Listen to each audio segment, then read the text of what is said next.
बार हो रहा है कि आप लोग की जो है ईवीएम हैक हुआ है, मैनिपुलेट किया गया है, इस तरीके की बातें, चाहे दिग्विजय सिंह हो, चाहे अन्य नेता हो, कर्नाटका के होम मिनिस्टर, वो भी इस तरह की बातें कह रहे हैं, क्या कहेंगे? तो जब कर्नाटका में चुनाव हुए थे क्या तब भी हैक हुआ था?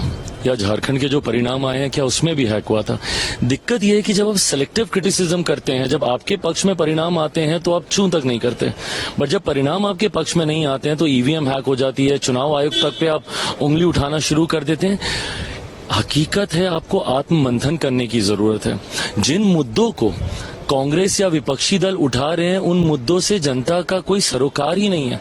जनता उन मुद्दों से अपने आप को रिलेट ही नहीं करती है और यही कारण है कि बार बार आपको जनता नकार रही है। मैं मानता हूं झारखंड में हम लोगों की भी हार हुई है, बट जितनी प्रचंड हार आपकी महाराष्ट्र में हुई है या हरियाणा में हुई है, जनता कहीं ना कहीं इस बात को समझ रही है कि आज की तारीख में अगर कोई देश का नेतृत्व मजबूती से कर सकता है, कोई अगर देश को आगे लेके जा सकता है तो हमारे प्रधानमंत्री जी की सोच वाली सरकार ही विभिन्न राज्यों के माध्यम से आगे लेकर जा सकती है। और यही कारण है कि बार बार अलग अलग राज्यों में हो रहे चुनाव में परिणाम हम लोग के पक्ष में आ रहे हैं। सर, वक्फ बोर्ड अमेंडमेंट बिल को लेकर एक बार फिर से विपक्ष काफी हंगामेदार लग रहा है, सेशन होने वाला है, क्योंकि अभी सारे एक रिप्रेजेंटेटिव गए थे लोकसभा स्पीकर से मिले, उन्होंने समय भी मांगा है कि हमें रिपोर्ट सबमिट करने के लिए समय दीजिए, बातों को सुना नहीं जा रहा है, चेयरमैन जानबूझ के उसको ज्यादा जल्दी करने की कोशिश कर रहे हैं। आपको क्या लगता है?